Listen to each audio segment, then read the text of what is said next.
Hello, this is Math Made Simple, and today I'm going to be talking to you about the slope-intercept form of simple linear equations. To do that, I'm going to start with a demonstration, move on to a definition, and finish with some intuition. First, the demonstration. A common question on introductory algebra tests, or classes for those tests, would be something like this. So given a picture and some points, calculate the slope-intercept form of this line here. And I've provided 6 candidate answers for what this line could be defined as. And I would like you to pause the video and try and decide which one of these candidate solutions is the correct answer. Okay, so hopefully you have picked one of these choices. If you picked B, you would be correct. So to define why B is the correct answer, first I'm going to define it, and then I'm going to walk you through some intuition, and then finally give you some formal answers. So formally, the slope-intercept form is usually defined like this, where y equals m times x plus b. M is the slope of the line, b is the intercept of the line, hence slope-intercept form. This form of linear equations is useful because it wraps up the most useful information to know about a line all in one neat little package. So first thing to note, you don't have to define it as y equals mx plus b. You can also do y equals b plus mx, and it's the exact same thing. You can even use alternate letters. So for instance, if you take a statistical methods class in the social sciences in college, such as economics or political science, you'll usually see this equation written with Greek letters instead. So y equals beta 0 plus beta 1 x is something common to see in what's called a linear regression. It's not important to know what that is right now. It's more important to know that you can change these variables here out for pretty much anything and still be correct. So given that this is the slope and this is the intercept, how do we figure out which one is the correct answer? So here's where the intuition comes in. First, let's get an intuition for slope. Slope is usually informally defined as rise over run.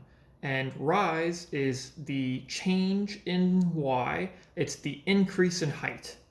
And run is the change in x, or the change in lateral distance, or x distance.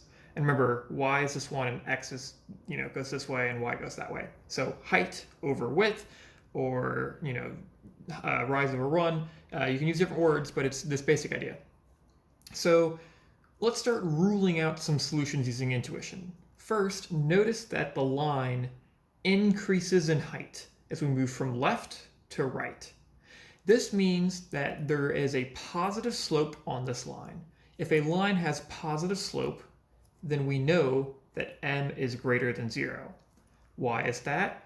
Well, let's say that we have two simple lines, y equals negative 2x and y equals 2x. And we need to see if it increases from left to right. So on the left, we can say that x equals negative 1, and then on the right, we can say that x equals positive 1.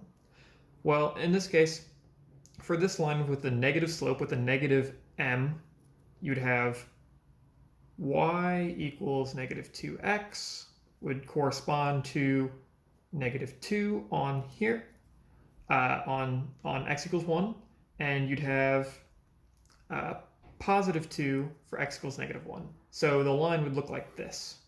For y equals positive 2x, when you take 2 times negative 1, you get negative 2, and then 2 times 1 is 2, and so the line increases instead of decreases. So positive slope means it looks like this, negative slope means it looks like this, and positive slope means m is greater than 0, negative slope means that m is less than 0, or negative, and if m is 0, it's just flat, and you get what looks like y equals b. So this increases, has to have positive slope, can rule out these two solutions. Now, to determine what the slope is between 3 and 1/3 is a little bit more involved, so I'm going to put that off for the moment. Let's look at the intercept, because the intercept is pretty easy to figure out. The intercept is the point where this line is going to cross the y-axis. So here, notice that it crosses the y-axis, this line here, all the way down here. And notice that if y equals 0 here, it's negative. So the intercept is negative. Well, that rules out E, and that rules out A. Usually you can solve for this if you don't have it just by looking at it. If there's a thing where maybe it's like you're given answers to choose between 1/6 and 1/7, you're actually gonna have to solve for it. But in this case, it's the answers I've given you are simple enough that you can just eyeball it. And we'll talk about how to solve for the intercept in a little bit. So now we have to decide between y equals 3x and y equals 1/3 x, because both of these intercepts provided, -1, are correct. How do we choose? Well, the intuition here is that the bigger the slope, the bigger m, it means that the line is going to be steeper. So when m is really big, your line might look like that. And when m is really small, your line is going to look more like that, right? So if you have enough experience, you can just eyeball this and say, oh, this looks way more like y equals 3x and 1/3 x. You should always double check just to make sure, because they can be deceptive, especially on tests. You could make a mistake, but in this case, the difference is large enough that at least for looking at it, I can tell that it's 3x. If you can't tell right away, no big deal. It's something that comes with experience. And so until you practice and do enough homework to get that experience down, you should always solve for it. And you should solve for it just in case on a test. But to formally solve for this, we can use our test points. And so the idea is that we have the rise, or the change in y, and the run, or the change in x. And the slope is the ratio between these two quantities. So what is our rise? Well, given our two test points, the difference in y, or the rise, is 5 minus 2 equals 3. And what's the run, or the change in x? Well, the x-coordinate here is 2, the x-coordinate here is 1. The difference is 2 minus 1 equals 1. You can divide these, and you get that the slope is equal to 3, and hence B is the correct answer. Okay, so earlier, I told you that we could actually solve for the intercept formally. And given two test points, this is pretty straightforward to do, although you do have to think in a slightly different way than what most textbooks might teach you, because it's not just plugging in something, it's actually using a little bit of mathematical intuition. So here we have these two test points, 1, 2, and 2, 5. So we know that the slope is 3. So what we can do is we can look for another line to compare it to where we know for sure the intercept. So here, let's pretend that we don't know the intercept is -1. All we know is the slope, and we have two test points.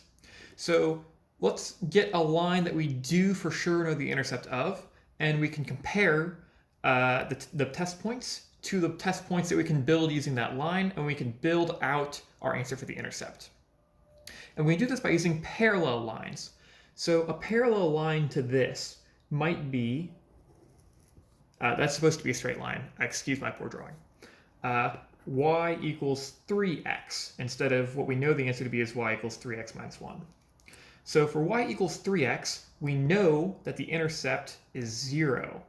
So let's build a test point for y equals 3x. And then because these are parallel, we can actually use the difference between these two lines to calculate the intercept of this line if we didn't already know it. So we can generate a test point. The easiest test point here is x equals 1. So when x equals 1, 1 times 3 is 3. So y equals 3, and our test point is 1, 3.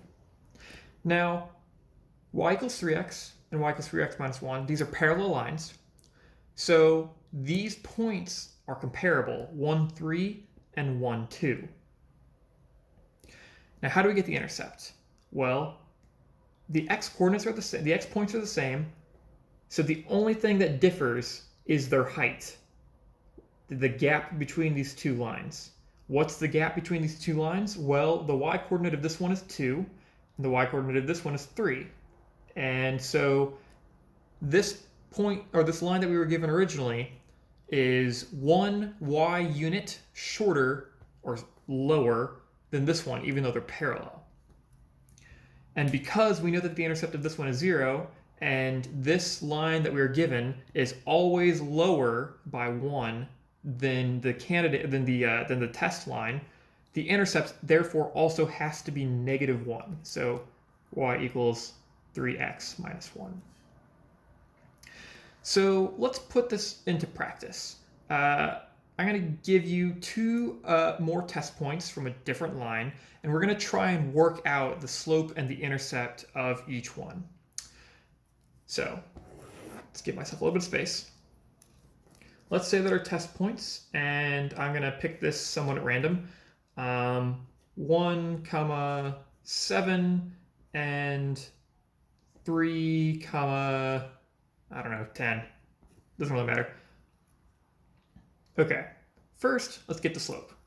The slope is going to be the change in y over the change in x, which is going to be 10 minus 7 over 3 minus 1, which is equivalent to 3 over 2. This is an improper fraction. You can also write it as 1.5, or you can leave it as 3/2. Doesn't really matter, depends on your preference. This is the slope. What's the intercept of this line? Well, we know the slope is 3/2, and let's intentionally pick a line that we know the intercept to. In this case, y equals 3/2 x. The intercept here is 0. When we plug in 1, we're going to get that when x equals 1, y equals 3/2. I always pick 1 just because it's really easy. And so we can then compare these test points. So for this line, y equals 3/2. For this line, it's 7. And remember that these lines are parallel because they intentionally have the slope. We've chosen this line to have the same slope. 7 minus 3/2, or 7 minus 1.5, again, same number here, 3/2 and 1.5, is the gap between them. And so we know that 7 minus 3/2 is going to be equivalent to 5.5. 5 and 1/2. And so therefore the equation for the line must be y equals 3/2 x plus 5.5 is going to be 11/2. And that is the equation for the line given only these 2 test points. So that's the lesson for today. Thank you very much.